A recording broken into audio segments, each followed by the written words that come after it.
Hi guys, welcome to season one, episode one of Mimosas and Girl Talk. This has been a long time coming, okay? um, like I said before, life has been lifing for me. And I'm a very I overthink. So my whole thing was relaunching my podcast was like, should I do it? Should I not do it? Am I gonna have the time? Will I have the time? And I feel like this is my self-care. So launching my podcast was really important for me, and I'm glad to be back finally. I hope everybody's doing well today. Um, so the title of my episode is going to be called Dealing with Reality. Um, I felt like the first two episodes that I released were a little bit heavy. This one might be a little bit heavy too, but I'm going to kind of piggyback off of those last two episodes. So if you have not watched them, those are going to be on my YouTube at Mimosas and Girl Talk, and I'll be sure to drop the link below once this episode is over. So, take a deep breath. Okay. Dealing with reality. That has been a big adjustment for me. For me, dealing with reality is more so coming out of my comfort zone and getting out of La La Land and dealing with the crap that's going on in front of me. And I feel like most of the people out there are some of the people out there who tend to live and La La Land because just their reality is probably too hard to deal with or too heavy. They haven't really unpacked their reality, which is, I feel like, is a normal thing, especially if you're not in therapy or anything like that, or if you dealt with a lot of heaviness in your reality. You tend to, for me, I know I put in the back of my head and just lived in this whole La La Land because that's just how I dealt with things. So for me, coming out the other side of reality, of in denial, so to speak, coming out of the other side of in denial has been triggering. It has been heavy to say the least, but it has been therapeutic. It has triggered a lot of my growth.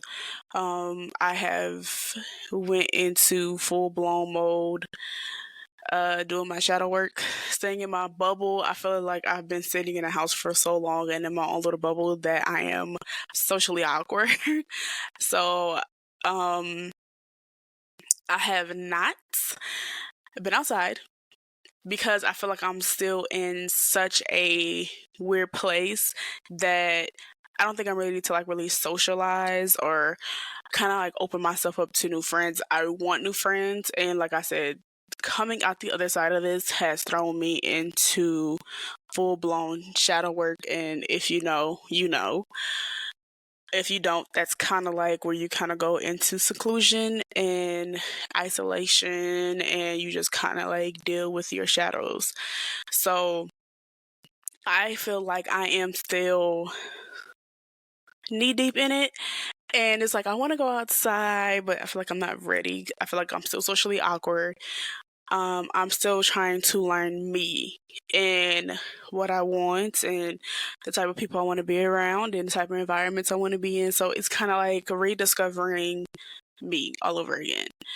And I have tried to be an open book about my journey because I had my son in 2020, and I feel like once you have a kid, whether you have him or her vaginally or C-section, I feel like every mom goes through an identity crisis. And I feel like if you don't take that time for yourself, you're going to be trying to go back to doing the things that you used to do and try to be the person that you were before, and that's not going to feel good. At least for me, it didn't feel like I was being myself. But I think I was still trying to cling on to the Britney that was going out every weekend and partying and drinking and just living life. So when I became a mom, I was really struggling with my identity. I didn't know who I was. I didn't know what I liked anymore. I remember when I first started my going to a mentor. I remember she asked me before. She was like, "So, who are you? And what do you like to do in your spare time?" And I just kind of looked at her like, "Girl, what you talking about? What do you mean?" um, what do I like? What do I want to do? I don't know. And I feel like I went through a whole, not really a dark time, but it was like really looking in the mirror and not really recognizing myself. So, and then on top of that, as you guys know, I've been really open about my grief process. So, like I said, 2020 was a dark time for all of us. I feel like all of us was forced to deal with our shadows, and I feel like being in 2023, we are probably just coming out the other side of that. And a lot of us are like looking at old pictures and old videos and like, I don't know who that is. That's not me no more. And I used to always tell myself, you know what? I wish I can just, I miss the old me. And like now looking back at it, I don't. I don't miss the old me. I don't miss the person who was a people pleaser. I don't miss the person who liked boundaries. I don't miss the person that never spoke up for herself. I don't miss that person. And now I'm like stepping into or trying to step into the person that I'm becoming. So coming out the other side of in denial for me has been scary to say the least. I feel like I function a lot better because I know that your reality is what you make it. So if you're stressed or you're going through a dark time or you're going through depression, if you tell yourself this is only temporary, I'm going to get on the other side of this, instead of beating yourself up and being like, oh, this is my fault. I'm in this position because of me. Yes, holding yourself accountable is important, but don't beat yourself up, because I will tell you firsthand for myself that I had beat myself up so much to the point where I just started not to like myself.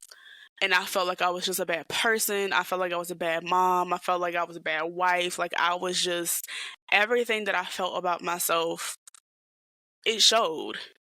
And then when I got diagnosed with postpartum depression, and my therapist at that time kind of walked me through the stages of it, I was like, okay, so this makes sense. So this is just not happening to me. And I felt like for a long time it was just happening to me. And I was struggling with my purpose and trying to figure out who I was, and what type of person I wanted to be, and the type of people I wanted to be around, what type of mom I wanted to be, what type of wife I wanted to be. And once I started asking myself those questions, that's when I began to come out the other side of in denial. And like I said, I went through a lot of shifts the last 4 years, going on 4 years. I went through a lot of shifts. Like I lost a lot. Like I said, I lost my identity. Then I lost my father. If anybody knows me, knows how much I love and adore my father. May he rest in peace. I know he is still with me, so that has gotten easier to talk about and to share. This past year, I just lost my grandmother, and um, that has been a little heavy to deal with. But like I said, that also forced me to deal with my shadow work. It's coming up on a year, I believe in October, November. It'll be a year that my grandmother died, and I just I went through a whole phase again. It felt like losing my dad all over again, because I have been, like I said, I've been sharing my story for as long as I can remember. My dad raised me along with my grandmother. My grandmother and my dad were the only two parent figures in our household at that time. So my grandmother was everything to me. I called her for everything. Like, you know how you see the memes where it's like, call your mom, the little meme where you're calling your mom for any small inconvenience. That's how it was with my grandmother. Like, I called her for every small inconvenience. And so not having that safe space anymore. And like I said, my dad was my safe space, but my grandmother was my ultimate safe space. She knew a lot of things about myself, about me. I shared a lot of things with her that I didn't even tell my dad, didn't tell my mom, didn't tell my sisters. Like, I just didn't tell anybody. Like, she knew a lot. And once I lost that safe space, I was like, okay, I need to get out of my comfort zone because I needed to learn how to be my own safe space. So I made a vow to myself to get back into therapy. I went without a therapist for a few months, and it was touch and go for a second, and I really felt like I was drowning. And what I found myself doing at that time, I put a lot of my hardships on my friends. Um, I called them for everything. I didn't care how their mental state was. I just put a lot of my baggage and grief and hurt and tears onto my friends. And once I started like doing the self work, and like once I started kind of secluding myself and being in the house more and really not answering my phone, I realized like they're not I mean, granted, I feel like you can go to your friends and talk to them about anything, and if you have friends like that, that's a blessing. Because look, I have friends like that, and that has been a huge blessing for me. But I feel like you have to set a boundary for yourself, for yourself, to know like, okay, I'm putting too much on them. That, like, at the end of the day, it's really just you versus you. And I feel like that also kind of makes you a better friend in a sense, because you're not depending so much on them. Because people got their own shit going on. Let's just be real about it. They got their own shit going on.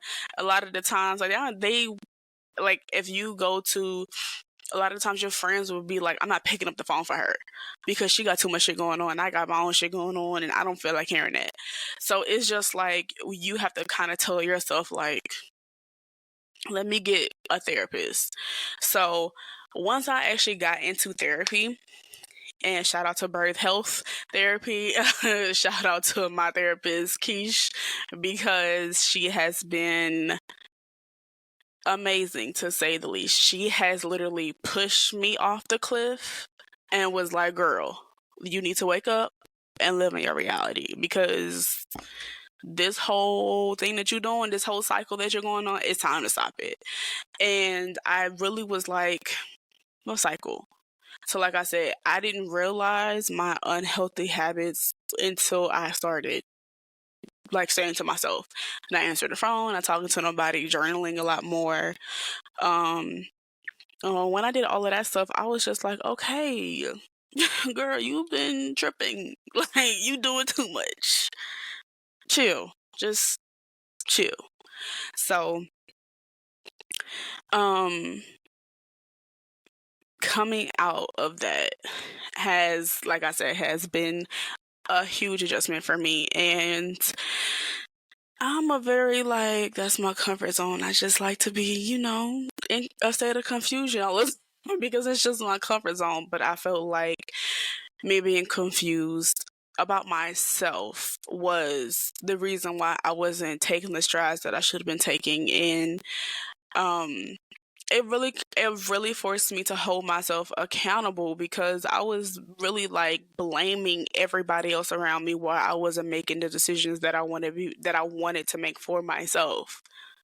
And it's crazy because I just told my therapist this last session, and I was like, you know what?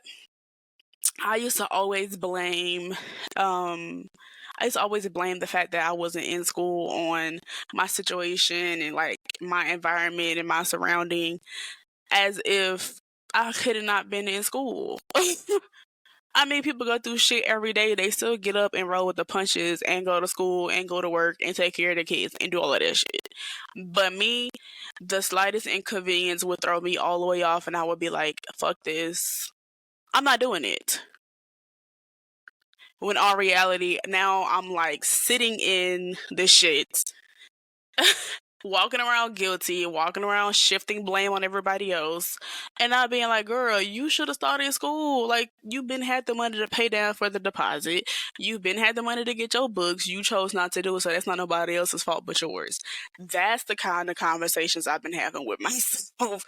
And I have not been beating myself up a lot, because the same grace and understanding and patience that I was giving out to everybody else, I have been giving that to myself. So I'm here to tell you, if you're living in a state of denial, like if you're in denial about your reality, until you come to terms that your reality has everything to do with you and not the people around you, that's when you start making strides, like real strides. So I was like, okay, I'm here now. What can I do now to change it? I'm 30, I'm still young, I still have a whole life ahead of me. I can do this. I can just roll with the punches and not sit down and sulk in my own shit. Hold space for myself to be disappointed and to be hurt and to be let down. But don't sit in it. And I was the type of person who just sat in this shit and just sat in it and sat in it and sat in it. And it felt like I was in quicksand. That when I actually got up and like dusted myself off, I was like, okay, moving on. So when I told my therapist that like the last 2 weeks have been a huge adjustment for me. Jalen has been in school, so I have, and then my husband's working a new job, and I lost my job. I lost my job because my child comes first. I'm never going to apologize for that. My kid comes first, and if you guys are not going to let me have the flexibility to take care of my kid, do what y'all got to do, and I stand on that.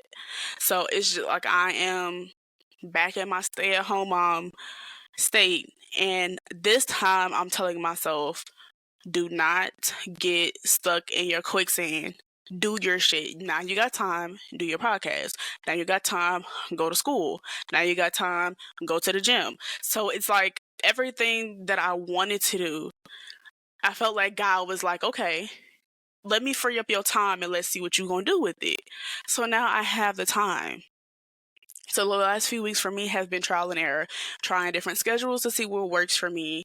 And the last 2 weeks ago, I felt really overwhelmed. And I was just like, and I had to go 2 weeks without a therapy session. I'm in therapy every week. So I had to go 2 weeks without a session. And I am so proud of myself. So I'm going to share this win with y'all. I literally had one day. I took one day. I cried. I had my meltdowns. And that next morning, I took me a nice shower, put my makeup on, and was like, let's get it. And to be honest with you, normally when I go through overwhelming times, like I said, I'll call my friends and put that on them and be like, oh, woe is me, blah, blah, blah, cue the violins. And this time I was like, girl, I'm going to give you one day, okay? I'm going to give you one day. You going to sit down, cry, journal, do whatever it is you got to do while your son is at school. And then after this, you're going to get your shit together, because shit happens. So that's what I did. I pulled myself up. And when I told my therapist that, my therapist was looking at me like, girl, who are you? I'm so proud of you. Like, you did it. You did it. And that feels so good to actually do it, to say the least. Because, baby, when I tell you growth has been hitting me in the face, it's been hitting me. And I feel like God has been pulling me out of my comfort zone. Was like, nope, we not finna do that. Nope, we not doing that either. Nope, we not doing it. So that is the kind of talks that I have with myself. Like I will literally get in the mirror and be like, "Girl, we ain't doing that, sis. Get your ass up and figure out a plan B." And I feel like once I took my life by the reins, I'm not gonna lie to you guys, I have literally I would probably say like a month ago, last month, that's when I started grieving the old version of myself. So I grieved the old version of myself and I was just like, damn, I miss when I used to do that. Damn, I miss when I used to look like that. Damn, I miss going out. And I was just like, and I had to look past like the superficial stuff that was, in my videos and my pictures that I was looking at. And I had to remember how I felt all them times I would go out and drink. I had to remember how I felt all them times where I just put on a full face of makeup and go be around people knowing that my energy was not good. I had to remember the feeling that I felt when I would look at pictures of myself. So you know what I did?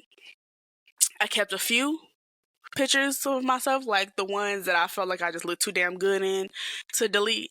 And the other ones I delete. Like I have no videos of me from back in the day.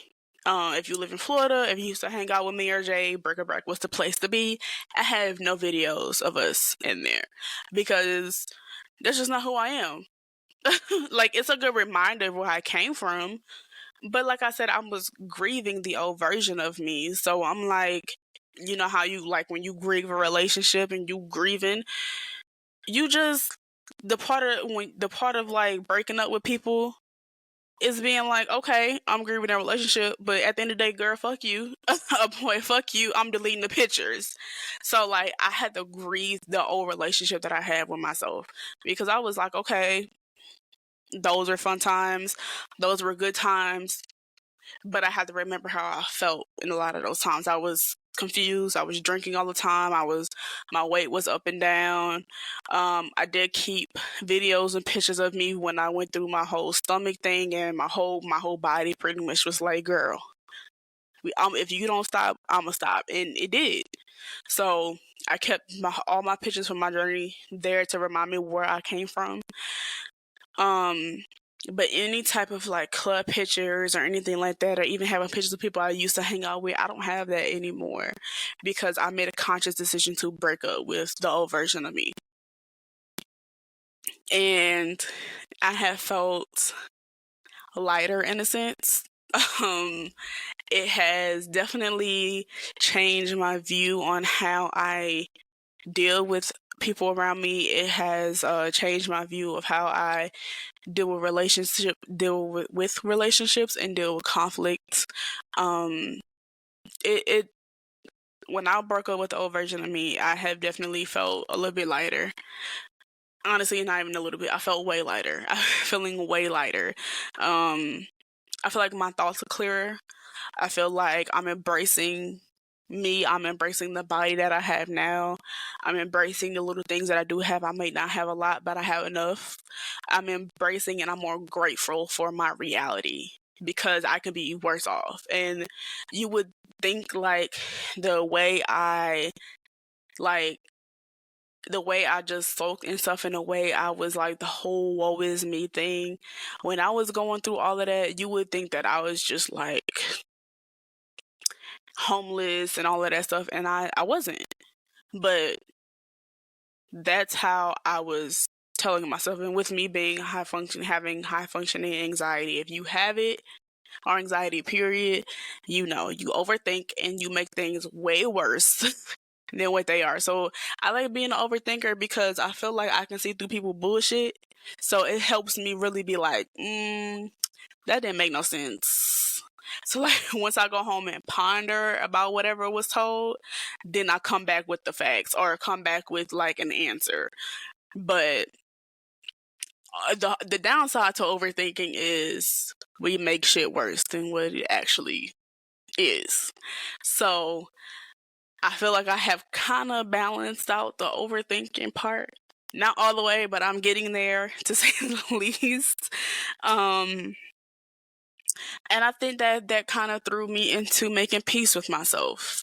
I made peace with my mistakes. I have made peace with my downfalls. I have made peace with my letdowns of things that I didn't do. I have made peace with just anything negative that I've ever said to myself. I have made peace with that because I knew I was talking from a place of brokenness, in a place of struggle, in a place of just being lost and not really knowing who I am. So I really had to apologize to myself because I'm like, that's not you. That's never been you. And why you went through that whole phase of, being so negative about yourself, girl. And it's okay. I feel like we all do. Like I said, I feel like after you have a kid, you go through a whole identity crisis. Because here you just pushed out a human, or just got cut open and had a human. So it's just like, yeah, I'm that bitch because I did it, but bitch, who are you at the end of the day? Who are you? And then you got to deal with healing, postpartum, trying to adjust to a new baby. You have to deal with all of that. And I feel like women need to be a little bit more honest about it. Like, just tell people, like, hey, I'm struggling. I don't care if your son is, or your kids, or your kid, or your kids are a few weeks old, few months old, 2 years old, 3 years old. I feel like you take that time for yourself. And this is coming from somebody who didn't. I was just rolling with the punches, never spent any time with myself, never wanted to be alone, and not really sitting with myself. And I didn't understand that. Like, for a long time, like, I remember having friends that pride themselves on, like, once I go MIA, I'm going MIA, and I'm taking time for myself. And I'll be like, what do you mean taking time for yourself? Like, what the hell are you doing that you can't answer the phone for me? And it's like, now, the version of me now, baby, don't call my phone 3 and 4 times back to back, because I'm still not going to answer. And I'm going to politely send you a text. Hey, I'm not in a good headspace right now. I will talk to you when I come out the other side of this.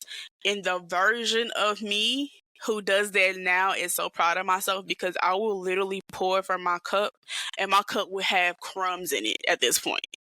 And I would just still pick up the phone and listen to people's BS and taking other people's energy. And I'm pretty sure I was putting that on my friends. So, to my friends, if you're watching this, I want to take this time out to apologize to you guys and thank you guys for giving me the grace, giving me the space for you guys to be my listening ears and appreciating. And I appreciate you guys.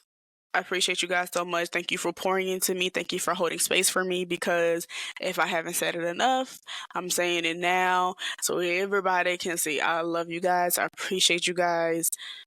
And y'all know what it is. Same thing for my family, my sisters, my mom, my husband. And I thank you guys, because I feel like I was going through a whole identity crisis, and I feel like I pushed a lot of people away, and I feel like I also did a lot of not so good things and not so nice things to people who have always been there for me. So I do want to take this time out to apologize to you guys and hold myself accountable, and I hope that you guys love and appreciate the new version of me. I'm still lit though. Okay, I got my mimosa right here. I'm still lit. Don't get it twisted. But I feel like I'm just in a better headspace, to the point where I can embrace my flaws and embrace myself, and also, like, can honestly tell people, like, that's just the way I am. I love you guys. I appreciate you guys. Yeah, so this was a really good episode, to say the least. Yeah, I really want to leave you guys with, take your time.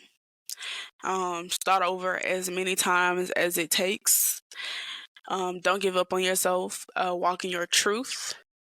Stand in your truth and stand on I'm not okay right now, but I'm figuring my shit out. And I feel like we're all figuring our shit out. Don't be too hard on yourself. Give the same grace and patience that you give out to other people. Give that to yourself because that is important. You cannot take care of yourself if you continue to take care of everybody else. And coming from a recovering people pleaser, baby, when I tell you I have no problem with telling people, nope, not in the mood for that right now. Don't have the space for that right now. And I'm so proud of myself for that. And if you are currently doing that, you should be proud of yourself. Because I'm proud of you if you're doing it. And if you're not, like, fully stepping into that right now, but you're making strides to get to that point, I'm proud of you too. As long as you continue to work on yourself, because ultimately life is about growth. It's about changing. It's about being able to have a safe space and also be your own safe space, because nobody can give you what you can give yourself.